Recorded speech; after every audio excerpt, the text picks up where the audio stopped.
본문을 보면 바리새인이 이제 찾아옵니다. 바리새인이 찾아와서 예수님께 질문하는 내용입니다. 그런데 그 바리새인이 여러분 예수님께 찾아왔다. 좋은 일이겠습니까? 나쁜 일이겠습니까? 우리는 기본적으로 알고 있습니다. 좋은 일로 오지는 않겠구나. 바리새인이 좋지 않은 일로 찾아왔습니다. 그런데 본문을 보면 바리새인이 찾아오기 전에 그 전에 사두개인이 찾아왔습니다. 사두개인이 왜 찾아왔나 보니까 자신들의 뜻을 이제 예수님의 그 올무를 이제 만들기 위해서 찾아온 것이죠. 근데 사두개인이 이런 질문을 합니다. 사두개인이 만약에 형이 자식이 없어서 죽게 되면 그 동생이 형수와 장가 들어야 하는 법이 있는데, 그렇다면 7 형제를 두고 있는 형이 만약에 계속해서 죽게 된다면 이 형수님은 부활 때 누구와 부부가 되겠습니까? 이런 질문을 합니다. 여러분, 이런 질문 어떻습니까? 질문 자체가 엉터리잖아요. 예전에 중세시대에는 이런 논쟁들이 있었습니다. 여러분, 우리 바늘 아시죠? 바늘귀 위에 천사가 몇 명이나 올라갈 것 같습니까? 이런 질문들이 중세시대에 이루어졌던 질문들입니다. 토론을 했어요, 뜨겁게. 여러분, 이게 토론할 주제나 됩니까? 아니죠. 오늘 예수님께서 말씀하십니다. 29절에서 30절을 보면 너희가 성경도 하나님의 능력도 알지 못하여는 고로 오해하였도다. 부활 때에는 장가도 아니가고 시집도 아니가고 하늘에 있는 천사들과 같으니라. 바리새인과 사두개인 친합니까? 안 친합니까? 그들은 서로 간에 그런 분명히 부딪히는 부분이 있습니다. 부활에 대한 부분에서 바리새인은 부활이 있다, 사두개인은 부활이 없다라고 이야기를 합니다. 그런데 사두개인이 예수님의 이 질문에 답을 하지 못하고 돌아갔습니다. 그랬을 때 바리새인이 찾아옵니다. 바리새인들도 질문을 하나 준비해 갖고 왔죠. 사두개인이 못했으니까 나는 그래도 어떻게 해서든 이겨내야겠다 이야기를 했습니다. 36절은 말씀합니다. 선생님, 율법 중에서 어느 계명이 크니입니까? 여러분, 우리가 삶 가운데서 크게 여겨지는 것들이 있습니다. 여러분의 삶 가운데서 분명히 가치 있게 여겨지는 것이 있습니다. 그 가치에 따라서 우리는 우리 삶을 조율합니다. 여러분, 오늘 이 시간에 2부 예배 때 나온 거 무엇입니까? 여러분이 조율해서 여러분이 가치 있다고 여기셔서 이 예배에 나오신 줄 믿습니다. 여러분, 우리가 추구하는 그 가치들, 오늘 이 예배 시간에 예배에 참여하였던 것처럼 우리가 세상 밖에서도 가치 있게 여겨지는 것들이 있습니다. 어떤 분은 재물이나 명성 혹은 학벌이나 건강, 나만의 생각하는 나만의 가치를 쫓아서 우리는 살아가게 됩니다. 바리새인들에게 최고의 가치는 무엇일까요? 안식일이었습니다. 안식일. 여러분, 우리가 성경에서 보면 계속해서 예수님이 고쳐주실 때마다 그때 나와서 왜 안식일만 고쳐주시냐 이렇게 이야기하잖아요. 왜 안식일에 고쳐주시냐. 고침받은 게 중요한 게 아니고 왜 안식일에 고쳐주십니까? 이렇게 언제나 질문을 합니다. 바리새인들에게 안식일은 참 중요한 것입니다. 여러분의 신앙생활의 배경에도 혹시 이렇지 않으셨습니까? 주일에는 아무것도 하면 안 된다. 주일에는 공부해서도 안 되고 일해서도 안 되고 돈 주고 밖에 나가서 뭐 사 먹어서도 안 되고 TV 봐서도 안 되고. 저는 그렇게 자랐습니다. 꽤 오랫동안 그것을 최고의 가치로 여기고 살았습니다. 근데 여러분, 여기에는 맹점이 있습니다. 안식일을 거룩히 지키는 것 좋습니다. 그렇다면 안식일이 아닌 날에는 어떻게 해야 될까요? 열심히 살아야죠. 열심히 내가 하는 일 최선을 다해서 살아야죠. 근데 이 바리새인들은 평소에 열심히 살지도 않으면서 안식일만 지켜야 된다고 그렇게 매번 강조하고 있습니다. 여러분, 생각해 보십시오. 혹시 여러분이 함께 이제 협력하는 직원들이나 아니면 부하 직원이 있다라고 생각을 했을 때 그 부하 직원한테 일 시켜놨는데 주중에 일 잘 안 하고 그다음에 주말에는 쉬어야 됩니다. 저는 꼭 쉬어야 됩니다. 대체 공휴일 꼭 챙겨야 됩니다. 월차 꼭 챙겨야 됩니다. 막 이런 것들 하나하나 챙기려고만 한다면 기쁘시겠습니까? 아니죠. 아닙니다. 하나님께서 바라보셨을 때, 이 바리새인들을 바라보셨을 때 과연 어떠한 마음가짐으로 보셨을까요? 그래, 안식을 지키는 거 좋아. 근데 뭐가 더 중요한데? 안식을 지키는 거 좋은데 무엇이 더 중요한데 묻고 있습니다. 한 율법사가 예수님께 묻습니다. 선생님, 율법 중에서 어느 계명이 크니까? 그랬더니 예수님 답하십니다. 37절 함께 읽겠습니다. 예수께서 이르시되 내 마음을 다하고 목숨을 다하고 뜻을 다하여 주 너의 하나님을 사랑하라 하셨으니 아멘. 하나님을 사랑하시는 것이 가장 큰 계명임을 믿습니다. 하나님을 사랑하는 것 최고의 가치, 첫 번째 가치라고 성경은 말씀하십니다. 오늘을 살아가는 우리 성도님들에게도 저에게도 하시는 말씀이죠. 여러분, 사랑한다라는 표현 어떠십니까? 사랑한다. 사랑한다라는 표현 자주 하십니까? 우리가 서로에게, 배우자에게 사랑합니다, 자녀에게 사랑합니다, 자녀가 부모에게 사랑합니다, 다 사랑한다 합니다 표현할 수 있죠. 연인이 사랑한다 표현할 수 있죠. 근데 어느 순간에 이 사랑한다라는 표현이 과연 쉬운 표현인가?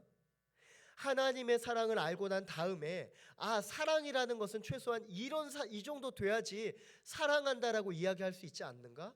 이런 생각이 듭니다. 여러분, 과연 우리가 가지고 있는 사랑은 어떤 사랑입니까? 우리가 자녀를 향한 사랑, 손주를 향한 사랑, 부모를 향한 사랑, 하나님을 향한 사랑, 그 사랑은 과연 어느 정도입니까? 근데 오늘 예수님은 그 사랑의 기준에 대해서 이렇게 말씀하십니다. 마음을 다하고 목숨을 다하고 뜻을 다하여 모든 것을 짜내서, 내 모든 것을 짜내서 하나님을 사랑하라 말씀하고 있습니다. 이와 같이 사랑하라, 이와 같이 사랑하라. 그리고 39절은 말씀합니다. 둘째도 그와 같으니 함께 하겠습니다. 내 이웃을 내 자신같이 사랑하라 하셨으니, 맞습니다. 이웃 사랑하라고 하십니다. 이것이 바로 두 번째 되는 계명이다 말씀하십니다. 여러분, 이웃 사랑이 누굽니까? 여러분에게 이웃이 과연 누구입니까? 여러분 옆에 있는 사람입니까? 여러분 집 주변에 살아가고 있는 사람들입니까? 성경에서는 누가 이웃이라고 할까요? 내가 만나는 모든 사람들이 이웃이라고 말씀하는 줄 믿습니다. 이 두 계명이 온 율법과 선지자의 강령이래요. 온 율법과 선지자의 강령. 여러분, 우리가 때로는 막 그런 거 얘기하잖아요. 막 우리 집에서는, 저희 집에서는 막 곱셈이 되게 유행이거든요. 막 뭐 100 곱하기 250은 막 이런 거 해갖고 맞춰야 되는 거예요. 근데 이걸 미리 알아놔요. 100 곱하기 250이 몇인지 알아놓고 질문을 하는 거예요. 그러면 상대방이 못 알아맞추겠죠. 그렇죠? 근데 지금 이 바리새인들이 이와 같은 질문을 하고 있는 겁니다. 안식일이 제일 중요해. 안식일이 제일 중요해. 안식일법을 지켜야 해. 그것도 안 지키면 어떻게? 예수님 뭐라고 답하십니까? 온 율법과 선지자의 강령이 이것이니, 첫 계명은 하나님을 사랑하라, 두 번째 계명은 이웃을 사랑하라인 줄 믿으시기 바랍니다. 여러분, 하나님을 사랑하라, 이웃을 사랑하라, 이것이 온 율법, 선지자의 강령인데 왜 바리새인 그 조그만 거 안식일 지키라고 그렇게 강조하고 있느냐? 하나님께서 전체적으로 하시는 말씀이 무엇인가? 여기에 대해서 예수님은 말씀하십니다. 올 한 해 무학교의 표어가 있습니다. 따라해 보겠습니다. 예배로 하나님 사랑, 전도로 이웃 사랑. 네, 우리는 예배로 하나님 사랑, 전도로 이웃 사랑이라는 주제로 올 한 해를 나아갈 것입니다. 그냥 한 주에 한 번씩 와서 표 바라보는 것을 올해 표어는 저것이구나 이렇게 생각하는 겁니까? 아닙니다. 표어는 행동의 방향성을 이야기해 줍니다. 올 한 해 우리 무학교의 성도님들이 어떤 방향성을 가지고 어떤 목표를 가지고 나아갈 때 하나님께서 기뻐하시는지, 하나님께서 사랑하시는지 우리가 함께 깊이 체험하시기를 바랍니다. 드라마에서 단골 소재로 사용되어지는 소재가 있습니다. 기억상실증입니다. 기억상실증. 여러분, 어디를 가나 기억상실증이 탁 생깁니다. 그러면 어떻습니까? 신기하게도 기억상실증 걸리기 이전하고 전혀 반대되는 삶을 살아갑니다. 기억상실증 걸리기 이전과 전혀 반대된 삶을 살아가는데 이제 전혀 엉뚱한 사람이 되어버립니다. 전혀 반대의 사람이 되어버립니다. 내가 했던 일과 전혀 반대되는 일을 하고 내가 했던 존재와 있었던 존재와 전혀 다른 존재로 살아갑니다. 그런데 우리 신앙인들이 때로는 영적인 기억 상실증을 가지고 살아가는 것 같습니다. 우리가 어떤 존재인지를 모르고 살아갑니다. 우리가 어떤 사람이었는지, 어떻게 행동해야 되었는지 모르고 살아갈 때가 있습니다. 영적인 기억 상실증. 자신을 창조하신 하나님을 모르고 살아갑니다. 그저 하나님께서 창조해 주신 이 세상에서 내가 어찌 보면 더 잘 살아갈까, 이 땅을 바라보면서 어찌하면 더 잘 살아갈까, 이것만 바라보고 있습니다. 엉뚱하게 살아가는 것이죠. 주중에 직장 잘 다니고 주말에는 놀러 갑니다. 여행 갑니다. 최고의 가치, 워라벨이라고 생각을 합니다. 일과 삶의 균형. 여러분, 정말로 우리 삶의 균형되어야 될 것은 우리의 예배인 줄 믿습니다. 예배가 우리 중심이 되어야지 다른 것이 중심이 되어버렸을 때 이 예배가 얼마나 가치 없이 전락해버리고 영적 기억상실증에 걸린 사람들이 얼마나 하나님을 멀리하고 하나님을 외면하여 살아갈 수 있는지, 그리고 그들의 삶이 얼마나 무너져 내리는지 나중에 볼 수밖에 없는 것입니다. 에덴 동산에서 평소처럼 하나님과 아담은 사이좋게 지냈습니다. 아담은 어느 순간에 영적인 기억상실증이 걸린 사람이 되어버렸습니다. 여러분, 우리가 어떻게 기억상실증에 걸려버렸습니까? 영적인 기억상실증에 걸렸습니까? 바로 아담의 타락 때문입니다. 어느 날 하나님께서 아담을 찾습니다. 아담이 보이지 않습니다. 창세기 3장 8절을 함께 읽어보겠습니다. 그들이 그날 바람이 불 때 동산에 거니시는 여호와 하나님의 소리를 듣고 아담과 그의 아내가 여호와 하나님의 낯을 피하여 동산나무 사이에 숨은지라. 여러분, 아담이 그 기둥 뒤에 숨은 거예요. 나무 기둥 사이에 숨은 겁니다.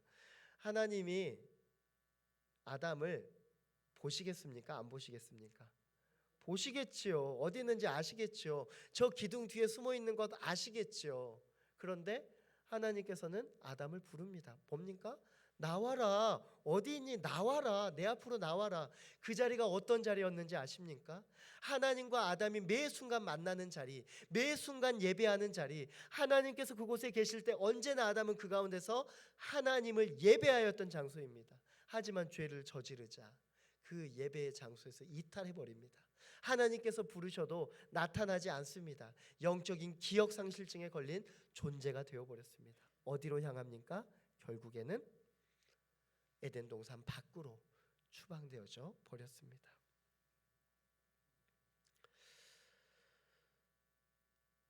아담의 죄로 하나님과 사람과의 관계가 깨어졌습니다.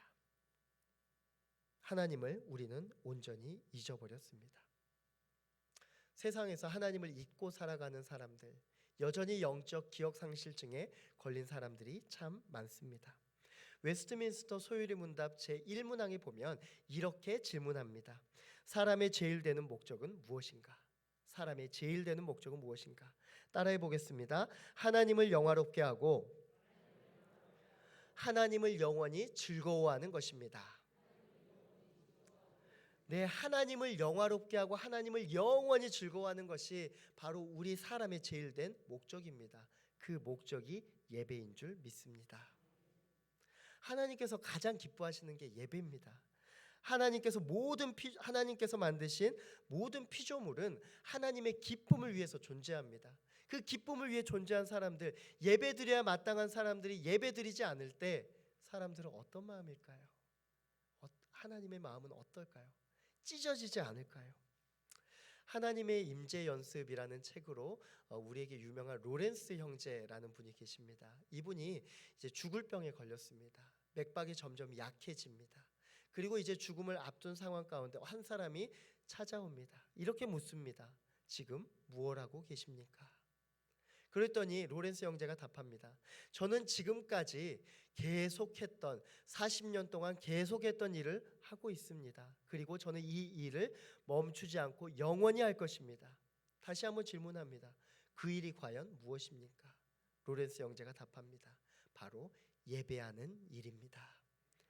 매 순간마다 우리가 드려야 될 것, 우리의 영원한 예배인 줄 믿습니다.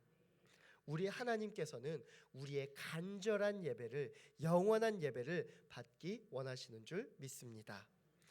교회도 마찬가지입니다. 교회에 여러 기능이 있다라고 이야기를 하죠.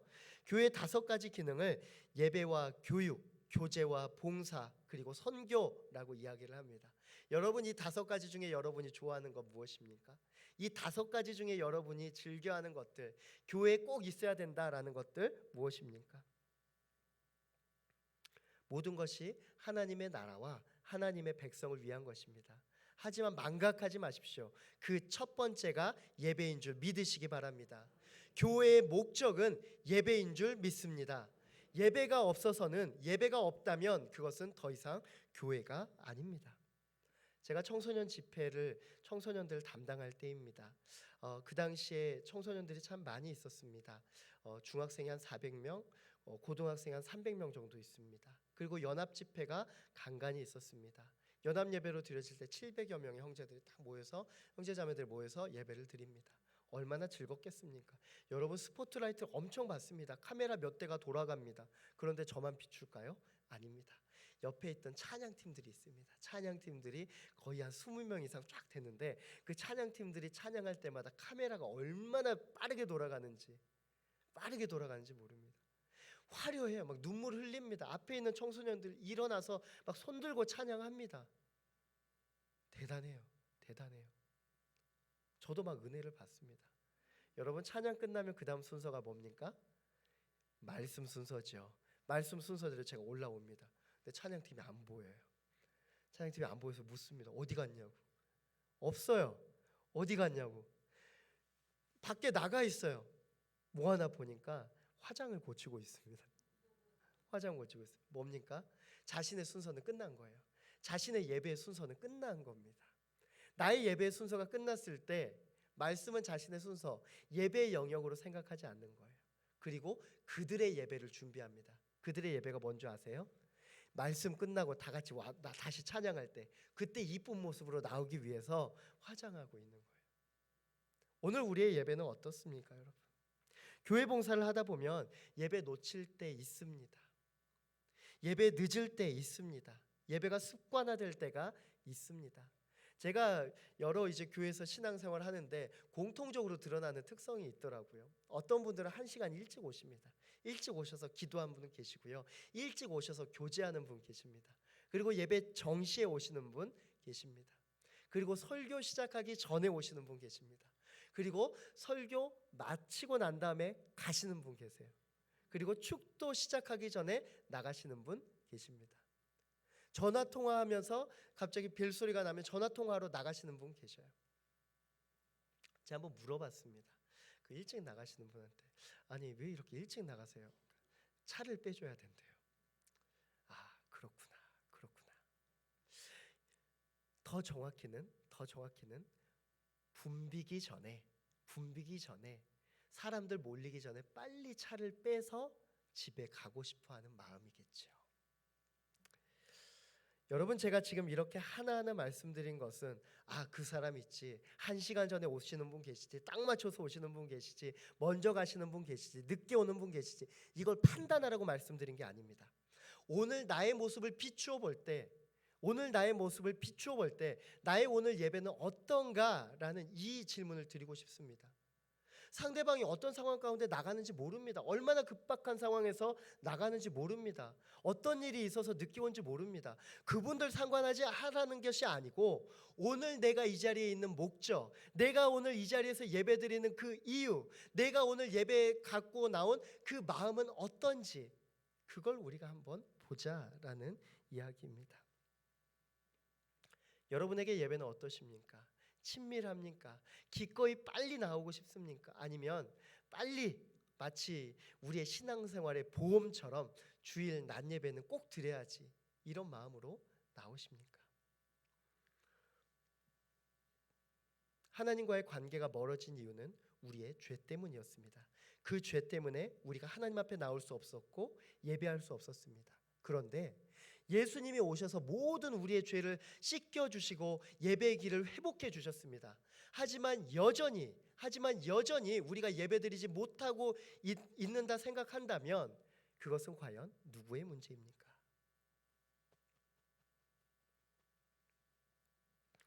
사이가 서먹서먹하면 만나기 싫어집니다.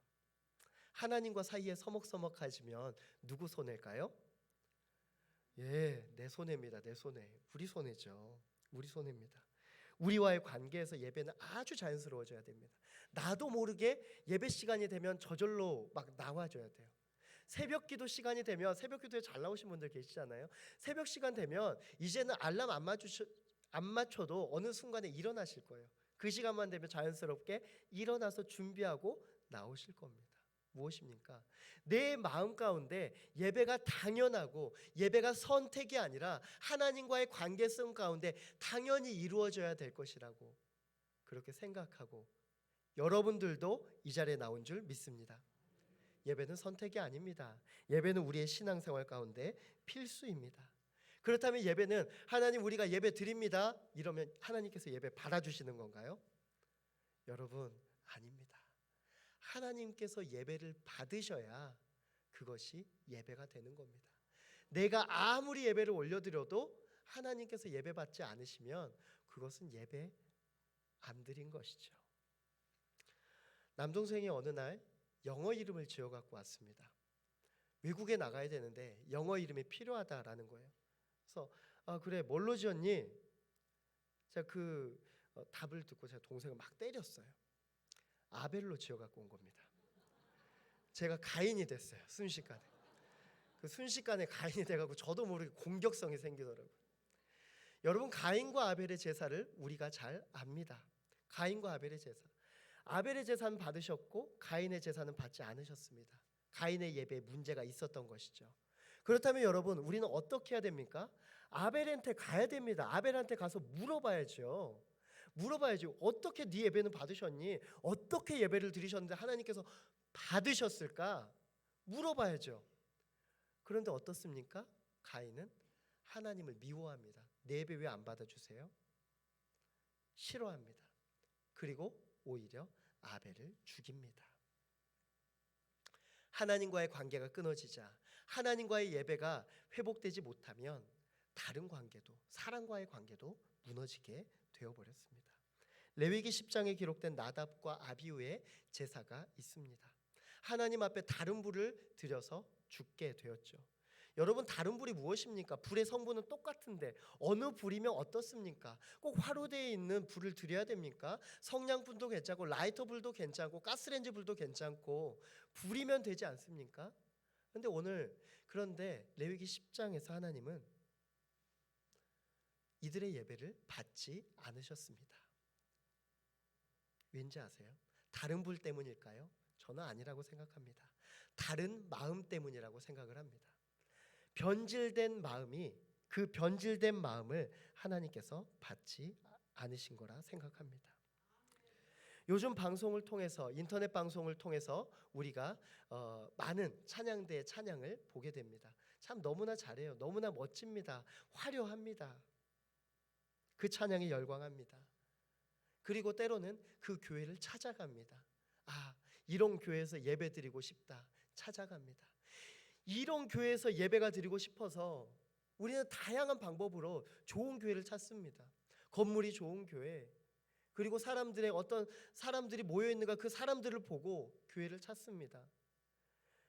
교회 복지시설이 어떻게 됐는지, 교회 식당이 어떤지 여러 가지 것들을 보면서 교회를 찾습니다. 그런데 여러분, 우리는 무엇을 보고 교회를 찾아야 됩니까?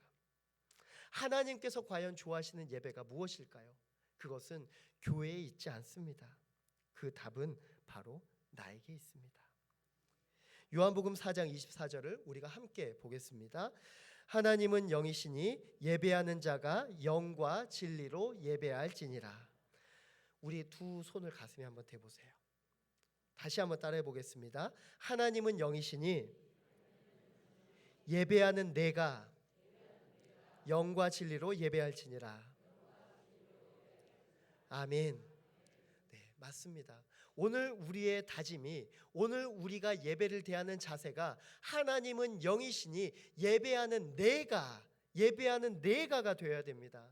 찬양대가 예배 잘하고, 여기 있는 목사가 설교를 잘해야, 기도자가 기도를 은혜롭게 해야, 그런 것 전에 우리의 마음의 중심이 과연 하나님을 향하고 있는가, 하나님을 바라보고 있는가, 이것이 하나님께서 받으시는 예배인가 아닌가를 구별하게 된 줄로 믿습니다. 기나긴 3년여의 코로나 세월이 흘렀습니다. 우리 교회는 그 코로나 기간을 예배를 통하여서 잘 회복하였습니다. 하지만 대부분의 교회가 반토막이 났습니다. 온라인 예배를 드리면서 계속 거기에 머물러 있습니다.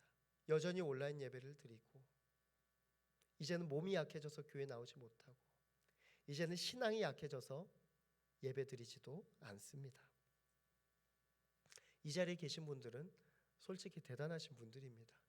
그 3년여의 과정을 이겨냈다라는 것은 정말 여러분 듣기 좋은 말이다라는 것이 아니고, 진짜 여러분이 하나님 앞에 정말 그 첫걸음을 너무나 잘 뗀 것이라고 믿습니다. 이 자리에 계신 분들 중에는 봉사하시는 분들도 계시죠. 어떤 분들은 봉사하기 위해서 예배 훨씬 전부터 오셔서 봉사하시고, 또 아동부에 가서 봉사하시는 분도 계시고, 또 호두과자로 또 이제 섬겨주시고, 또 여러 가지 부분에서 봉사하고 계시는 우리 성도님들 계십니다. 그런데 이렇게 우리 봉사하지 않더라도 이 자리에 나오신 성도님들 한 주간 열심히 살았잖아요. 주일은 어떤 날입니까? 유일하게 늦잠 잘 수 있는 날이죠. 늦잠 잘 수 있는 날. 근데 그 늦잠을 포기하고 오전에 이 자리에 나왔다는 거 얼마나 커다란 결단입니까, 여러분? 우리가 한 주간에 많이 피곤하게 생활했기 때문에, 또 우리가 나온 자리가 다르기 때문에 이미 우리의 모습은, 우리의 환경은 다 다릅니다. 여러분의 삶의 자리가 다르고 이곳까지 온 방법이 다릅니다. 어떤 분들은 걸어서, 어떤 분들은 자동차로, 어떤 분들은 다양한 방법으로 이 자리에 오셨을 것입니다. 그렇다면 이 자리에 오신 여러분들 딱 자리에 앉자마자 느껴지는 건 없으세요? 예배 자리에 와서 예배 자리에 딱 앉자마자, 저는 이 회중석에 앉잖아요. 그럼 바로 딱 느껴져요. 바로 딱 느껴집니다. 아, 오늘 자겠다. 예배 시간에 분명히 자겠다. 어떡하나, 앞자리에서 목사인데 이거 어떡하나, 뒷자리로 가야 되나. 여러분도 알잖아요. 딱 앉자마자 합니다. 아, 오늘 내가 분명히 자겠다. 찬양대 전에 잘 것인가, 설교 때 잘 것인가, 이것의 차이지. 나는 이미 잘 것을 이미 예상하고 예견돼 있어요. 여러분, 그러면 이 예견이 어떻습니까? 정확하게 이루어집니다. 정확하게 이루어집니다. 졸려요. 잡니다. 우리가 예상했던 대로 예배는 익숙하게 흘러갑니다. 익숙한 순서대로 우리가 예배에 참여합니다. 옆자리에 익숙한 분들이 있습니다. 그렇게 예배를 쭉 드립니다. 특별할 것이 없는 예배입니다. 더 정확히 표현해 볼까요? 내가 오늘 하나님 앞에 준비한 예배의 모습입니다. 예배를 마치면 성도님들과 교제를 합니다. 최고의 그 덕담은 무엇일까요? 아, 오늘 예배 가운데 은혜 받았습니다. 이게 뭔가요? 아, 나 오늘 예배 잘 드렸어. 나 오늘 예배 잘 드렸어. 근데 여러분 혹시 이런 분 들어보셨어요? 아, 오늘 나 하나님 앞에 예배로 영광 올려드렸어. 여러분, 예배는 올려드리는 것입니까? 예배는 받는 것입니까? 맞습니다. 예배는 올려드리는 것입니다. 하나님 앞에 올려드리는, 영광을 올려드리는 것이 우리의 예배의 목적인 줄 믿습니다.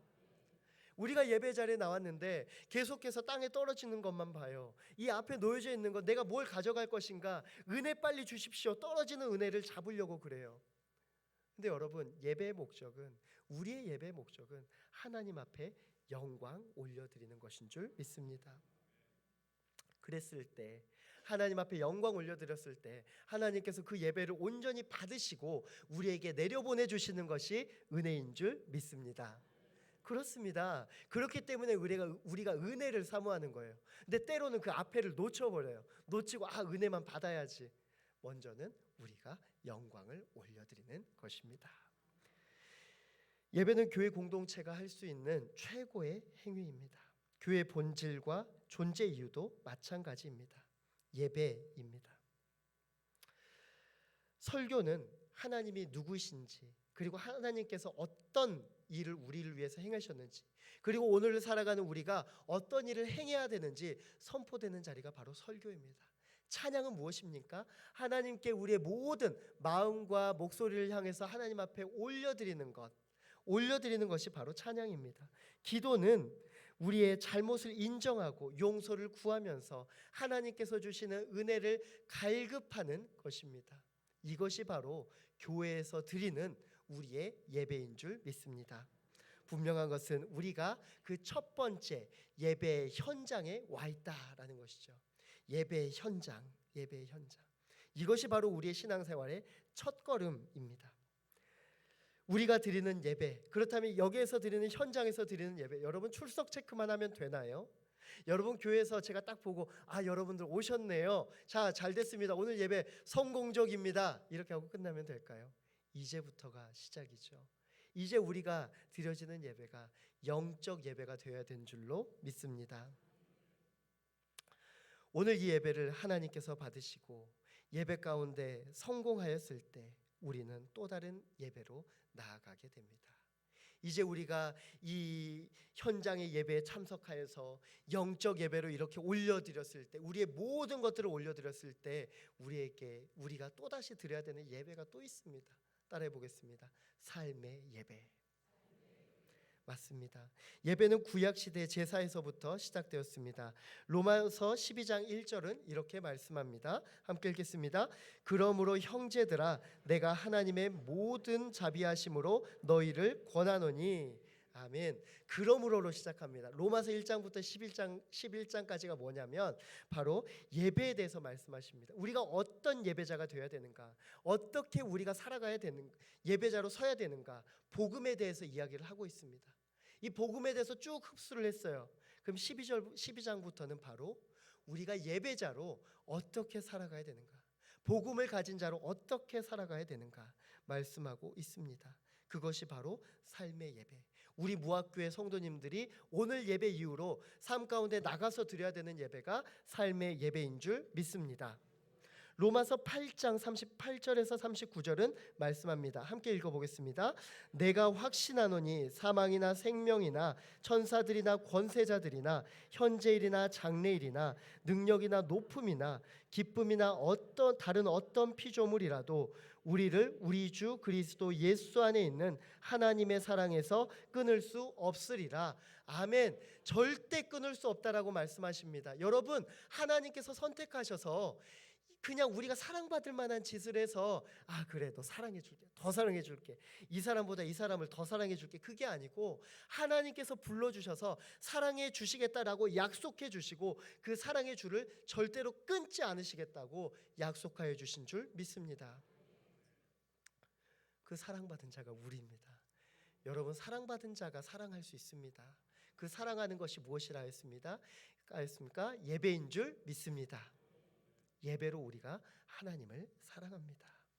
그러면 그 예배를 이제 현장의 예배, 영적 예배를 드렸다면 삶의 예배로 나아가야 되는데 무엇 하시냐면 로마서 12장 1절의 후반부를 보면 너희 몸을 하나님이 기뻐하시는 거룩한 산 제물로 드리라. 여기에서 세 가지가 나옵니다. 하나님께서 기뻐하는 자. 따라해 보겠습니다. 하나님의 기뻐하시는 자. 네, 여러분 어떻게 하면 하나님 기뻐하실까요? 먼저는 존재 자체를 기뻐하시는 줄 믿습니다. 그냥 여러분 보면 기쁜 거예요. 여러분 보면 기쁩니다. 여러분 휴대폰에 누구 있습니까? 여러분 자녀들 사진 있습니다. 여러분 손주들 사진 있습니다. 여러분 손주들의 동영상 있습니다. 100번씩 돌려봅니다. 그때마다 이쁘잖아요.